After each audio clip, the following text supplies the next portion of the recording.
En el nombre del Padre, y del Hijo, y del Espíritu Santo. Amén. Ave María Purísima, sin pecado concebida. Queridos amigos, continuamos con nuestros temas de fe católica, este programa de la tele, en el que abordamos las principales verdades de la fe cristiana, aprovechando el libro Síntesis de Fe Católica que se encuentra en el sitio web del Opus Dei. La semana pasada comenzamos a hablar sobre la ley, la conciencia. Cuando hablamos de la ley, hablamos de la ley eterna, de la ley natural, de la ley moral, de la ley divino-positiva, de la ley de los países, ¿no? Y todo esto, igual que el tema que veremos hoy, que es el sujeto moral, la moralidad de los actos humanos, está vinculado con la parte de la teología que se llama la teología moral. La teología moral es la parte de la teología que estudia los actos humanos.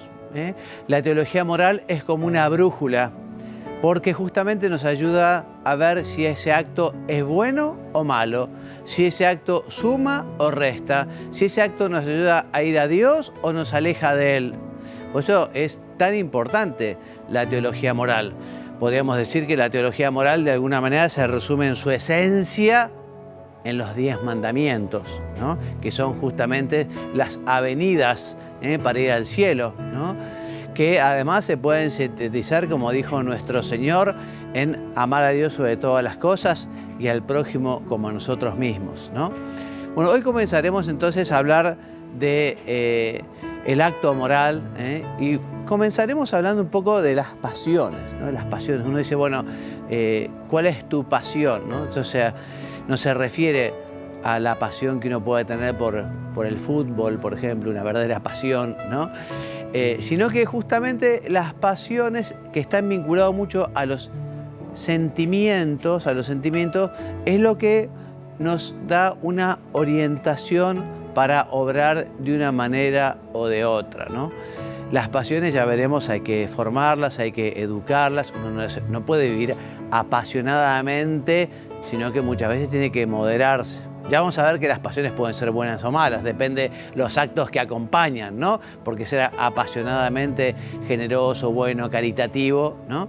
En fin, otra cosa es ser apasionadamente beligerante o apasionadamente malhumorado, ¿no? Entonces, pero en fin, las pasiones es algo que todos padecemos, todos hemos tenido momentos así de enojo, quizá ante una reacción porque nos han tratado mal y nos enojamos, o la pasión, por ejemplo, de la tristeza o el desconcierto ante el fallecimiento inesperado de un ser querido, ¿no?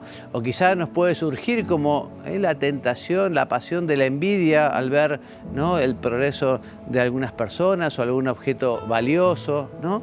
Bueno, estos fenómenos, que son las pasiones, que como te decía están vinculados a los sentimientos, son fenómenos anímicos que se producen sin muchas veces una decisión, sin una meditación, ¿no? No es algo pensado, la pasión irrumpe, ¿no? Es un acto libre, ya veremos la pasión, ¿no? Pero irrumpe, es muy diferente la pasión a algo que nosotros hemos pensado, hemos proyectado, hemos decidido, entonces luego lo hacemos, ¿no? Ejemplos.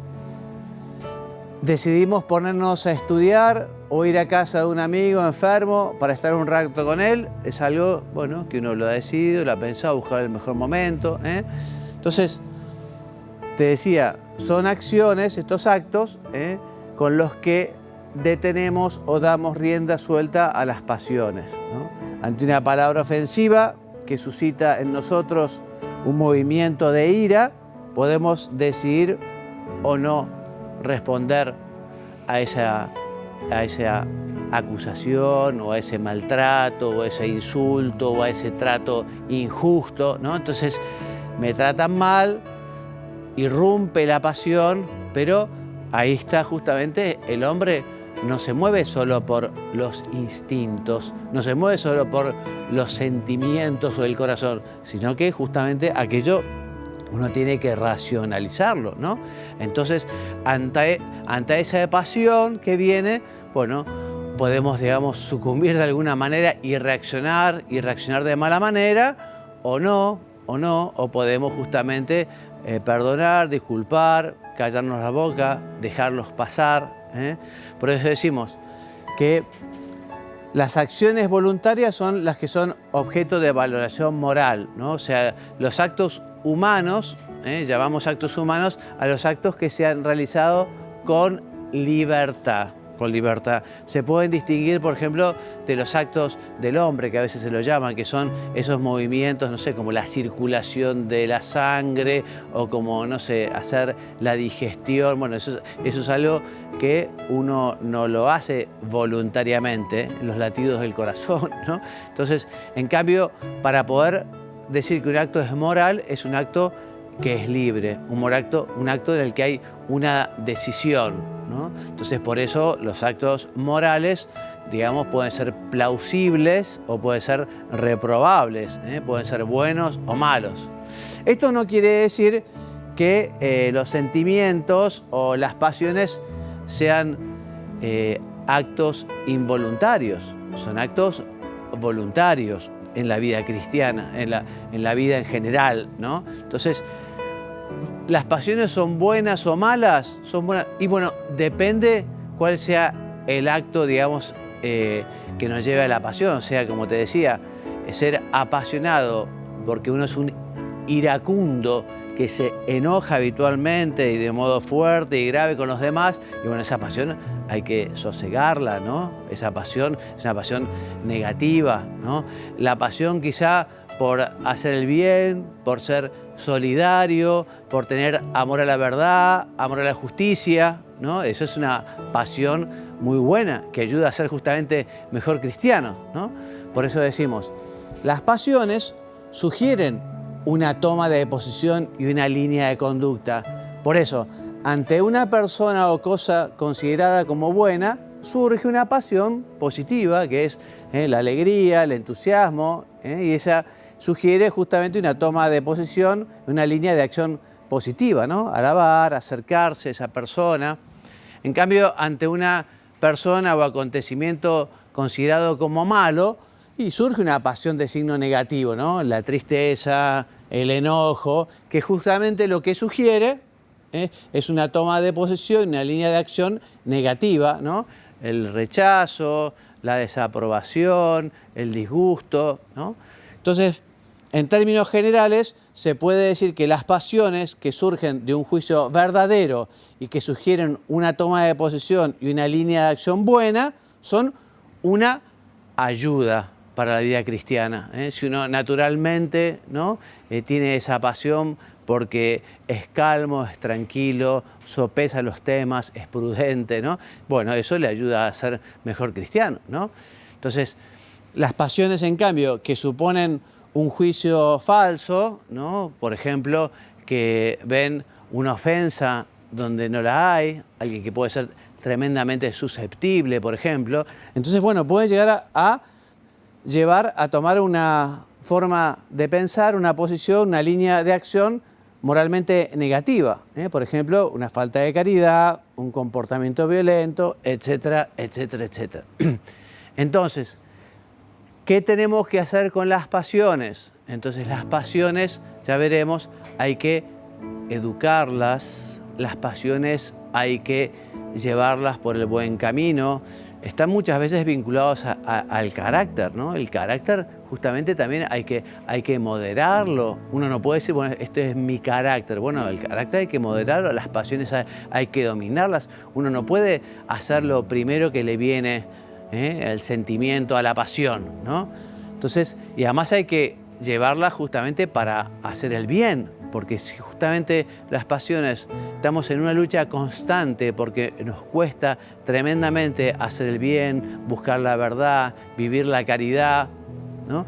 Por eso dice aquí, quien experimenta pasiones negativas podría, no obstante, comportarse bien resistiendo a la pasión y realizando con gran esfuerzo esa obra buena. Pero se entiende fácilmente que no se puede ir toda la vida cuesta arriba, contracorriente, resistiéndose uno continuamente a los embates de las malas pasiones, ¿no? Por eso tenemos que modelar, tenemos que educar, tenemos que mejorar nuestras pasiones, nuestros sentimientos, ¿no?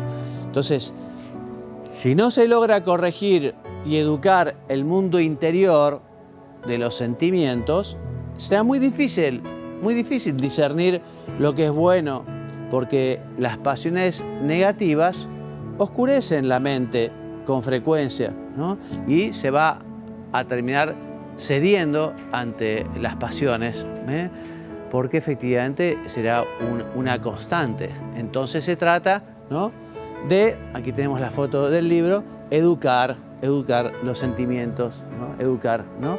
Y es lo que hace una madre con los niños, porque además todo lo que está vinculado con la educación, justamente conviene que los niños aprendan, ¿no? De chicos. El niño que es un malcriado, que responde mal, que es caprichoso, que es maleducado, y bueno, la madre con paciencia y con cierta claridad tendrá que explicarle qué es lo que está bien, qué es lo que está mal, cómo tiene que reaccionar, ¿no? Porque no pueden reaccionar los chicos de cualquier manera, ¿no?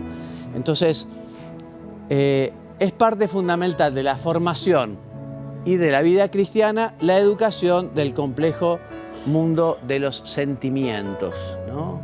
Porque además si uno se deja llevar por los sentimientos, por ejemplo, quien se deja llevar solo por los sentimientos de amor, del corazón, hay que usar la cabeza. O sea, el corazón es importante, los sentimientos tienen que acompañar y uno no es una piedra, ¿no?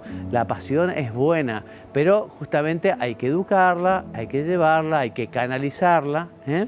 O sea, que educar quiere decir conformar, dar una forma buena y cristiana al mundo de los sentimientos, de modo que los movimientos que surgen espontáneamente en nosotros nos ayuden a discernir y a realizar el bien de un modo rápido y agradable, ¿eh? Entonces, la manera de ir ordenando los sentimientos, la manera de ir ordenando las pasiones es justamente procurando vivir la virtud. La virtud, justamente la virtud son hábitos operativos buenos. Cuando uno tiene un hábito bueno, que uno lo va adquiriendo justamente haciendo cosas buenas y va consiguiendo esa buena costumbre, ese buen sentimiento. Y los hábitos malos, que son los vicios, las malas costumbres, justamente se superan tratando de mejorar. O sea, quien tiene mal carácter, ¿no?, quien responde de un modo así agresivo, y bueno, tiene que aprender a modelar, a calmarse, a esperar, ¿no? Es muy importante modelar, tener las virtudes, educar los sentimientos, ¿no?, y procurar ir adquiriendo las virtudes. Por eso, la afectividad ordenada por la vida, por la virtud, hace que nos guste hacer lo que es bueno. Cuando una persona ha conseguido la virtud, ha conseguido esa facilidad y ha conseguido que aquello, digamos, le tome el gusto por ser puntual, el gusto por ser amable, el gusto por ser paciente, No siempre se conseguirá, porque, ¿no?, hasta las personas más santas alguna vez, ¿no?, se les sale la cadena, alguna vez se enojan, ¿no? O sea, todos tenemos pecado original, pero bueno, justamente es esa lucha por mejorar, esa lucha por mejorar el carácter, por moderar las pasiones, porque los sentimientos sean buenos. Bien, entonces por eso el estudio de la moralidad de los actos humanos es importante tener en cuenta todo lo que tiene que ver con las pasiones, ¿no? Bueno, vamos a ver ahora la moralidad de los actos humanos, pero antes vamos a hacer un corte, vamos a ver al Papa cómo invita a rezar por las personas que tienen que dictar la justicia, ¿no? Un tema importante en la moral, la justicia, dar a cada uno lo suyo, que es función de los jueces. Veamos.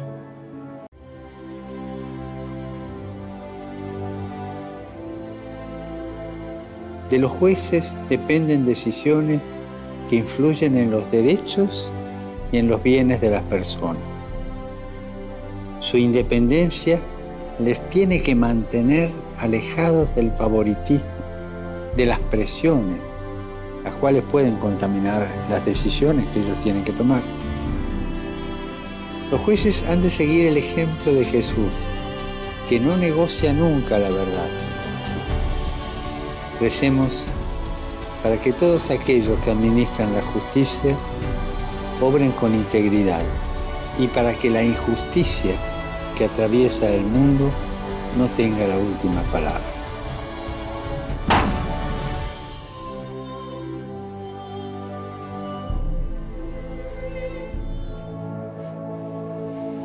Volvemos entonces, ¿no? Después de haber rezado, o podemos rezar por los jueces, ¿no? Porque un país necesita justamente personas que hagan justicia, no podemos hacer justicia por mano propia, ¿no? Y cuando en un país la justicia no funciona, y no funciona casi nada, hace falta, así que recemos por esto.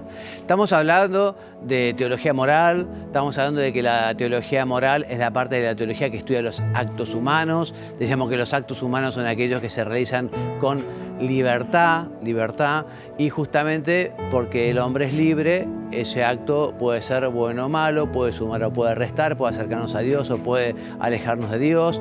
Y la teología moral es como esa brújula que nos dice, bueno, esto es lo que está bien, este es el camino.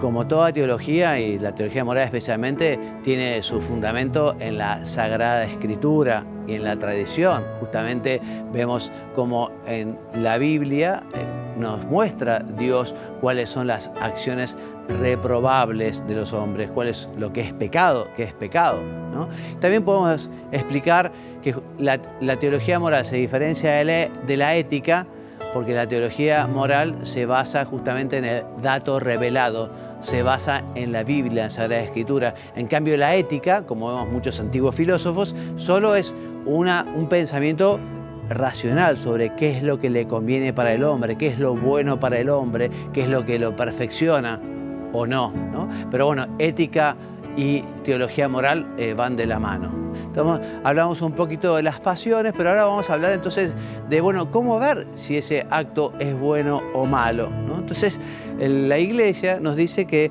para poder calificar el acto moral, para ver si es bueno o malo un acto determinado, hay que ver tres cosas. Es como una mesa de tres patas, que ya vamos a ver que para que el acto moral sea bueno, esas tres patas, esos tres elementos tienen que ser buenos. Y esos tres elementos son el objeto, el fin y las circunstancias, ¿no? En el Catecismo dice, número 1750, el objeto, la intención y las circunstancias, ¿no?, son las fuentes o elementos constitutivos de la moralidad de los actos, ¿no?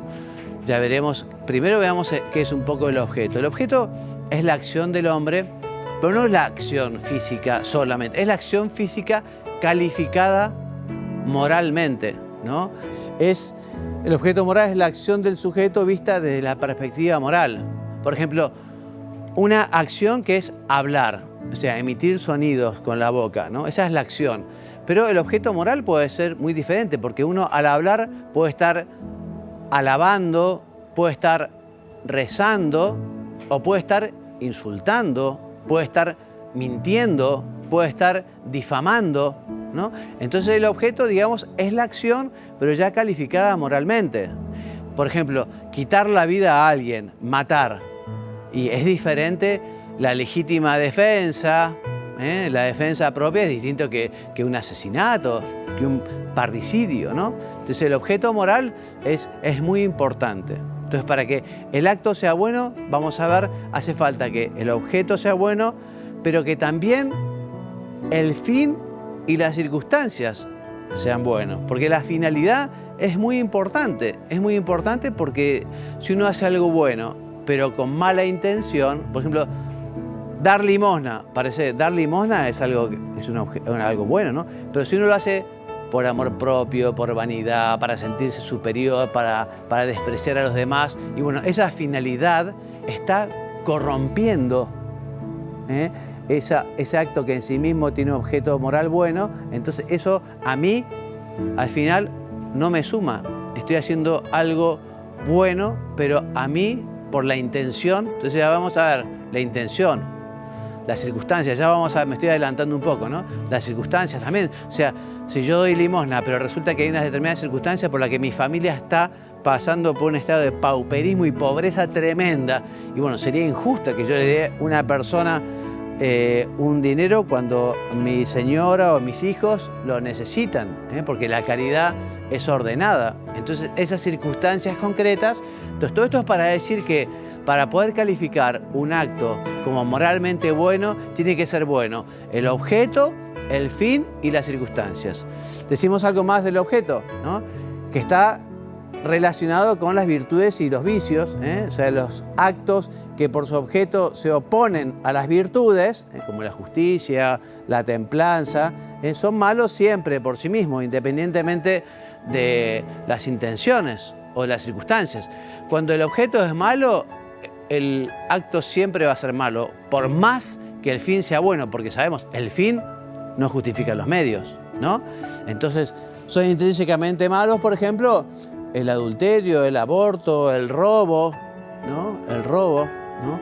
Por eso también siempre es muy importante en la moral poder calificar el acto, ¿no? El objeto. Por ejemplo, es muy distinto el soborno, el cohecho, pagar coima, es distinto a que uno sea extorsionado injustamente por un funcionario y nos pida un dinero que no tiene derecho para darme algo a lo que yo sí tengo derecho. Entonces, es distinto la extorsión, ¿no?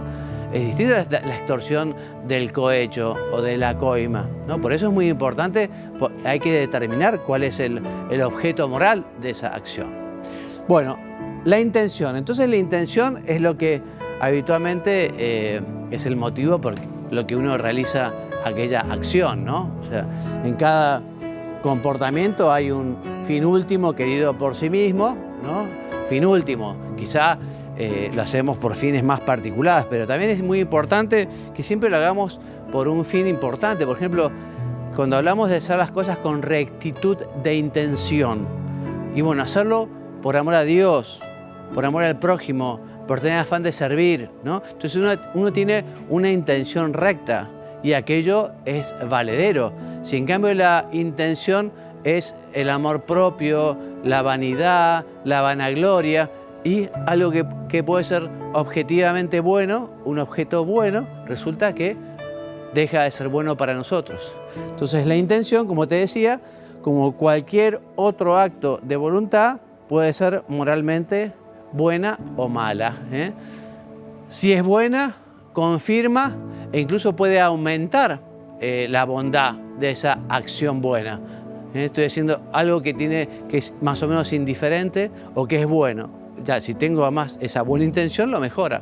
Pero en cambio, lo contrario, puede hacer que algo bueno lo haga injusto o, digamos, lo que nunca podrá ser la finalidad es hacer bueno lo que tiene un objeto malo. Por esto que te decía, ¿no? El fin no justifica los medios. El fin no justifica los medios. Por eso es muy importante tener la bendita costumbre en la vida espiritual de rectificar la intención. Yo esto lo quiero hacer por amor a Dios, por amor a los demás. Quizá uno puede entrarle un poquito de vanagloria o vanidad cuando a uno le salen las cosas bien. Pero bueno, uno rectifica también la intención, rectifica la intención y decir, bueno, esto lo voy a hacer por este motivo fundamentalmente, ¿no? Si la intención es mala, puede confirmar o aumentar la malicia que el acto tiene en virtud de su objeto moral y podría también hacer malo un acto, que te decía, que tiene un objeto bueno, ¿eh? Por ejemplo, alguien que comienza a tratar con benevolencia, con cariño, con caridad a otra persona, pero la finalidad, el propósito es corromperla más adelante, ¿no? O extorsionarla o robarle, ¿no? Entonces es todo una gran mentira todo eso. Bueno, las circunstancias. Las circunstancias entonces, digamos, son los elementos secundarios del acto moral, ¿no? Que también tienen mucho que ver, ¿no? Contribuyen a agravar o a disminuir la bondad o la malicia del acto, ¿no? Por ejemplo, uno dice, bueno, estar tomando sol en una reposera tranquilamente y descansando, ¿es bueno o malo? Y depende. Si es en horario de trabajo y está pésimo. Si estás en vacaciones, ¿no? Y unas merecidas vacaciones, muy bien. Si tenés un examen el día siguiente y tenés que estar estudiando, no podés estar sentado en una reposera tomando sol tranquilamente, tenés que estar estudiando. Entonces, esas circunstancias son importantes, muy importantes. El objeto puede ser indiferente, estar sentado en una reposera tomando sol, y bueno, puede ser bueno o malo, depende de las circunstancias, bueno, del fin también que uno tenga, ¿no? Entonces, son importantes las circunstancias. Pueden también atenuar o aumentar la responsabilidad del que obra, como por ejemplo, actuar con miedo. Si uno está amenazado, ¿no? Y realiza una acción mala, pero debido justamente a esa amenaza. Y bueno, esas circunstancias atenuarán también la responsabilidad, ¿no? Entonces, las circunstancias no pueden hacer ni buena ni justa una acción que de suyo es mala. Hemos dicho, una acción que tiene un objeto malo, ni las circunstancias, ni la finalidad hacen bueno, ¿no? Robin Hood, robar está mal, ¿no? No, pero el robo a los ricos para darle a los pobres. Robar es un objeto malo, ¿eh? Aunque la finalidad sea ayudar a otros, ese no puede ser el medio, porque el fin no justifica los medios, ¿eh? Entonces, hay circunstancias incluso que pueden añadir una nueva razón de maldad a un acto, ¿eh? Por ejemplo, un acto impuro cometido por una persona que tiene el voto de castidad, ¿eh? Bueno, ha hecho un compromiso de vivir esa virtud y justamente esa circunstancia hace que aquel acto sea más grave, ¿no? Por eso también las circunstancias muchas veces hay que comentarlas en la confesión, porque esas circunstancias pueden estar agravando el pecado o disminuyendo, también puede ser, ¿no? Entonces, y con esto terminamos, ¿no? Se puede decir en síntesis que el acto moralmente bueno supone a la vez la bondad del objeto, la bondad del fin y la bondad de las circunstancias. O sea que objeto, fin y circunstancias tienen que ir de la mano para poder calificar de bueno un acto, ¿no? Quizás esto nunca lo habías pensado, pero inconscientemente uno también, ¿no? Dice, bueno, sí, esto está bien, pero ahora no puedo hacerlo, ahora no debo hacerlo, esto no corresponde, ¿no? Entonces, en fin, vos sabés que, lo decíamos la otra vez, ¿no? En los casos de duda de conciencia, pero esto es bueno, esto es malo, qué importante es salir de la duda consultando, preguntando o estudiando un poco, ¿no? A veces vienen temas profesionales en los que uno tiene que tomar una decisión. Bueno, qué importante que esa decisión sea acorde a la verdad, a la bondad, a la justicia, ¿no? Realmente. Entonces, fijémonos, en la Iglesia Católica ha habido mártires que han dado la vida por Cristo. Cristo que es la verdad, Cristo es la verdad. Nosotros no podemos, digamos, avalar la mentira. No, vamos con la verdad, Y entonces cuando hay que tomar decisiones siempre tiene que ser conforme a la verdad, aunque quizá la persona es aquella me está extorsionando y me quiere hacer daño y quiere que obre mal, no, pero uno tiene que ser firme con sus convicciones morales, ¿no? Entonces hace falta esta coherencia en todos los cristianos. Nosotros tenemos que comportarnos como cristianos en todo momento y en todo lugar, no solo en la iglesia cuando vamos a misa, ¿eh? También en las fiestas, en la diversión, en el trabajo, en los negocios, etcétera, etcétera, etcétera. Bueno, hasta aquí nuestro programa de hoy. Vamos a continuar con este tema la próxima lección, el próximo encuentro, el próximo programa. Quiero recordarles que los programas que hemos ido grabando lo van a encontrar en la página web de la tele, www.latele.com.pi, o también en la lista de reproducción que existe en YouTube, que tiene la tele, ¿no? Y también en Instagram. Así que, si Dios quiere, continuamos la semana que viene con estos temas que son un poquito teórico al principio, pero después va a ser muy práctico. Esta es la parte más práctica, digamos, la teología dogmática, porque justamente nos ayuda a poder valorar lo que es el acto, nuestros actos, ¿no? Y a poder saber cómo tenemos que obrar para obrar bien, para hacer la voluntad de Dios. Hasta la semana que viene, si Dios quiere, que Dios los bendiga y los haga muy santos. Amén.